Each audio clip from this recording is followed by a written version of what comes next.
बिस्मिल्लाहिर्रहमानिर्रहीम। Welcome back to my YouTube channel.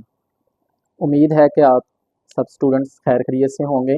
आज का बेटा नेक्स्ट हमारे पास टॉपिक है चैप्टर नंबर 3 का साइटोस्केलेटन। सबसे पहले हम इसकी डेफिनेशन को समझेंगे। साइटोस्केलेटन क्या है? ये एक दागा नुमा से स्ट्रक्चर मौजूद होते हैं जो कि सेल के साइटोप्लाज्म के अंदर मौजूद होते हैं। तो it is the network of thin tubes and filaments.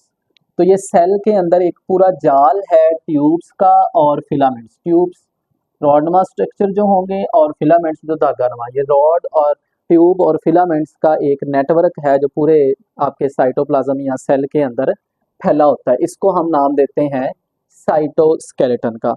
अब ये जो हमारे पास साइटोस्केलेटन है इसको हम 3 पार्ट्स के अंदर डिवाइड करते हैं। पहले नंबर पे हमारे पास आ जाते हैं माइक्रोट्यूब्यूल्स, फिर माइक्रोफिलामेंट्स और तीसरे नंबर पे हमारे पास आ जाते हैं इंटरमीडिएट फिलामेंट्स। अब वन बाय वन हम इनको देखते हैं कि ये किस तरह से मौजूद होते हैं।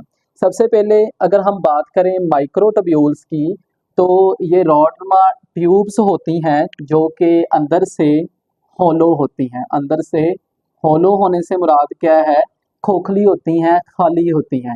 और फिर ये एक प्रोटीन से मिलकर बनी होती हैं और इस प्रोटीन को हम क्या नाम देते हैं? ट्यूब्यूलन प्रोटीन का नाम देते हैं। और इसी प्रोटीन ट्यूब्यूलन प्रोटीन की वजह से ही हम इनको क्या बोलते हैं? माइक्रोट्यूब्यूल्स। आप इधर से भी याद रख सकते हैं, T for tubules and T for tubulin. तो माइक्रोट्यूब्यूल्स ट्यूब्यूलन प्रोटीन जिसके अंदर पाई जाती है उसे हम माइक्रोट्यूब्यूल्स का नाम देंगे। अच्छा, अब कुछ इनके फंक्शन देख लेते हैं। तो जो पहला काम होता है माइक्रोट्यूब्यूल्स का सेल के अंदर, वो ये होगा कि ये होल्ड करती हैं सेल ऑर्गेनेलीज को। तो ये जो सेल के अंदर सेल ऑर्गेनेलीज हैं, डिफरेंट तरह की जो सेल के अंदर मौजूद होती हैं, उनको ये होल्ड करती हैं, उनको एक जगह पर फिक्स रखती हैं ताकि वो अपनी जगह से मूव या हिले ना। फिर इन दूसरा काम इसका क्या होता है? इसने सेल को शेप देनी होती है, तो ये सेल की शेप को भी मेंटेन करेगी। फिर तीसरा काम जो माइक्रोट्यूब्यूल्स का होता है, फिर ये कुछ चीज़ें इधर बना रहे होते थे। किन कौन सी चीज़ों को मेक कर रहे हैं या इधर बना रहे होते हैं? इसमें जो पहली चीज़ हमारे पास आ जाती है इसको हम नाम देते हैं माइटोटिक स्पिंडल का नाम देते हैं। फिर इसके साथ साथ ये सीलिया को बना रहे होते हैं और इसके साथ ये किस चीज़ को बना रहे होते हैं? फ्लैजेला को भी बना रहे होते हैं। तो ये वो सारे स्ट्रक्चर्स हैं जिसको माइक्रोट्यूब्यूल्स मेकिंग कर रहा होता है या उनको बना रहा होता है। तो अब हमारे पास जो दूसरी फिर इसका पार्ट आ जाते हैं या दूसरी तरह के जो साइटोस्केलेटन होते हैं, इनका नाम है माइक्रोफिलामेंट्स।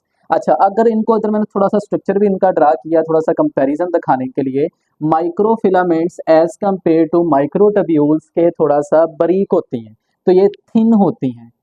तो ये भी होती ट्यूब्स नुमा ही स्ट्रक्चर्स हैं, लेकिन एज कंपेयर टू माइक्रोट्यूब्यूल्स ये थिन होती हैं, बारीक नालियाँ होती हैं।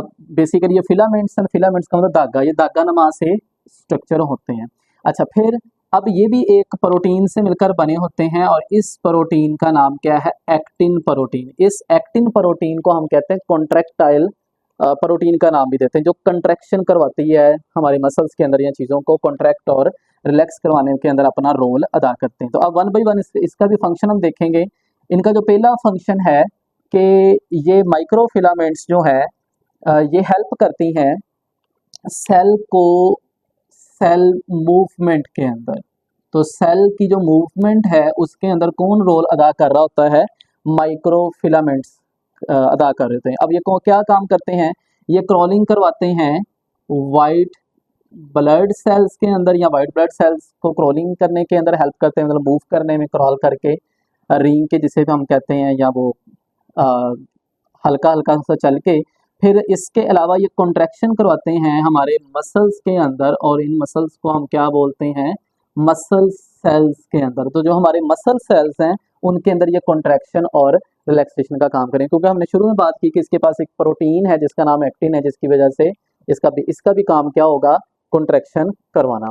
फिर अब तीसरी तरह की हमारे पास जो फिलामेंट्स आ जाती हैं, इनको हम इंटरमीडिएट फिलामेंट्स कहते हैं। अब ये जो इंटरमीडिएट फिलामेंट्स हैं ये हमारे पास दो तरह की प्रोटीन से मिलकर बनी होती हैं। एक हमारे पास जो प्रोटीन है इसका नाम है केराटिन प्रोटीन, और दूसरी जो प्रोटीन जिससे मिलकर ये बनी होती है इसको हम नाम देते हैं विमेंटिन का नाम देते हैं।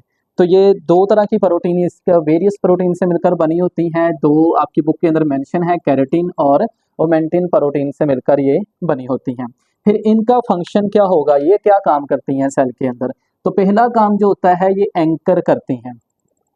किस चीज़ को एंकर करती हैं, हमारी सेल के अंदर जो सेल ऑर्गेनेलीज हैं उनको ये अपनी जगह पर एंकर या उनकी जगह पर रखने के अंदर हेल्प करती हैं, सेल ऑर्गेनेलीज को भी और इनके साथ साथ ये न्यूक्लियस को भी अपनी जगह पर फिक्स रखने में या उनको जमाए रखने के अंदर ये हेल्प करती हैं। फिर ये भी मेकिंग कर रही होती, क्या काम कर रही होती हैं, सेल टू सेल जंक्शन बनाती हैं। इसको हम कहते हैं ये सेल टू सेल जंक्शन बनाएंगे। अब सेल टू सेल जंक्शन से क्या मुराद है, दो सेल्स हैं, जैसे एक सेल ये है हमारे पास और इसी तरह से दूसरा सेल ये है।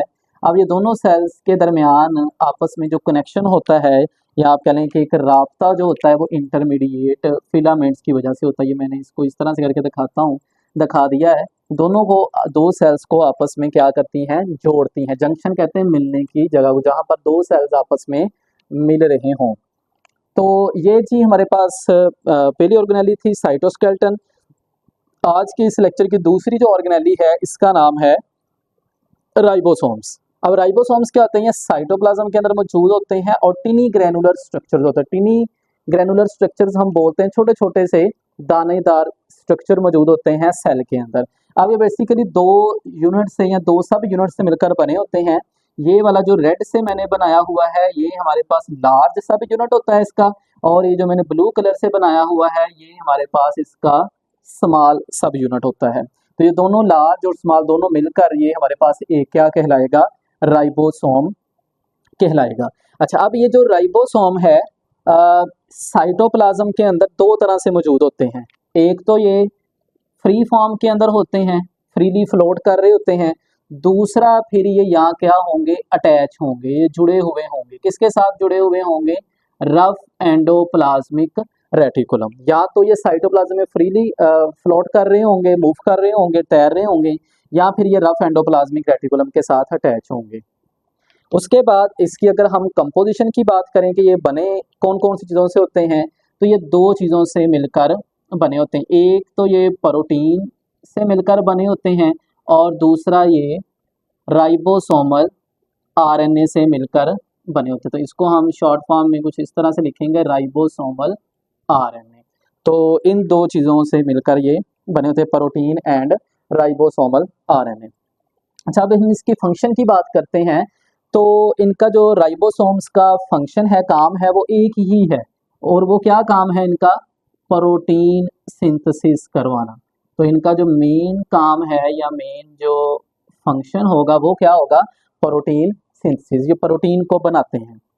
फिर इसी तरह से हमारे पास डिफरेंस आ जाएगा कि अच्छा, एक चीज़ डिफरेंस बताने से पहले एक चीज़ याद रखें कि ये जो हमारे पास राइबोसोम है इसके बाहर किसी भी तरह की कोई भी आपको मेम्ब्रेन या झिल्ली नज़र नहीं आएगी। अब जिस चीज़ के बाहर या जिस ऑर्गेनेली के बाहर मेम्ब्रेन नहीं होगी तो वो ऑर्गेनेली जो है वो प्रोकैरियोटिक सेल्स के अंदर भी मौजूद होगी। इसलिए राइबोसोम जो है ये प्रोकैरियोटिक सेल्स के अंदर भी मौजूद होते हैं, यूकैरियोटिक के अंदर तो उन्होंने होना ही होना है।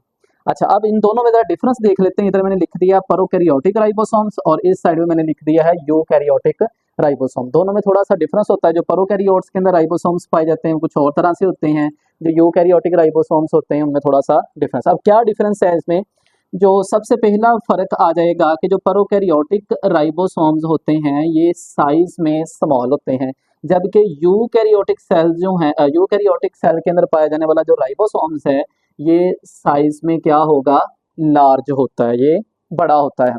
अच्छा, अब क्या साइज होता है ये थोड़ा सा मैं आपको एक्स्ट्रा नॉलेज इधर मेंशन करता हूँ, ये आपको समझने में आसानी रहेगी। अब जैसे कि हमने कहा कि इसके दो सब यूनिट्स होते हैं, एक बड़ा और एक ये छोटा। अब ये जो बड़ा सब यूनिट्स होता है इसका जो साइज है प्रोकैरियोटिक सेल के अंदर वो होता है 50 स्वेटबर्ग। फिर इसी तरह से ये जो छोटा सब यूनिट है इसका जो इसके अंदर साइज होता है वो होता है 30 स्वेटबर्ग। और ये टोटल हमारे पास कितना बन जाता है, 70 स्वेडबर्ग। अच्छा, अब आप देख रहे होंगे कि 50 प्लस 30 80 होना चाहिए, लेकिन सर ने 70 लिख दिया है। तो इसमें ऐसे होता है कि जब ये दोनों पार्ट्स इसके मिल रहे हैं, जैसे ये 50 स्वेडबर्ग का है और ये 30 का, तो होना तो 80 चाहिए टोटल, लेकिन ये जगह जहाँ से एक दूसरे के साथ मिल रहे होते हैं जगह ओवरलैप हो जाती है, जिसकी वजह से ओवरऑल अगर जब इसका हम साइज करते हैं तो ये कितना होता है 70 स्वेडबर्ग। लेकिन जब इनको अलग-अलग करते हैं, ये 50 स्वेडबर्ग का है, ये कितने का है 30 स्वेडबर्ग का।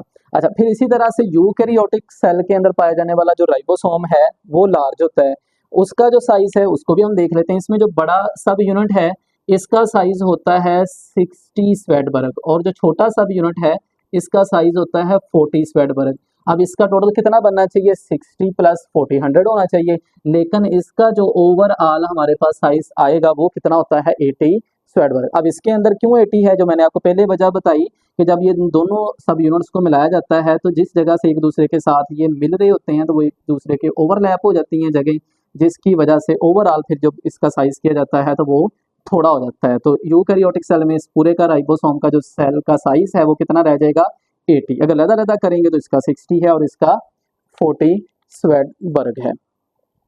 तो डियर स्टूडेंट्स, ये था आज का टॉपिक, उम्मीद है आप लोगों को समझ आई होगी। नेक्स्ट टॉपिक्स के लिए लाइक शेयर और सब्सक्राइब लाजमी करें हमारे चैनल को। थैंक यू, अल्लाह हाफिज़।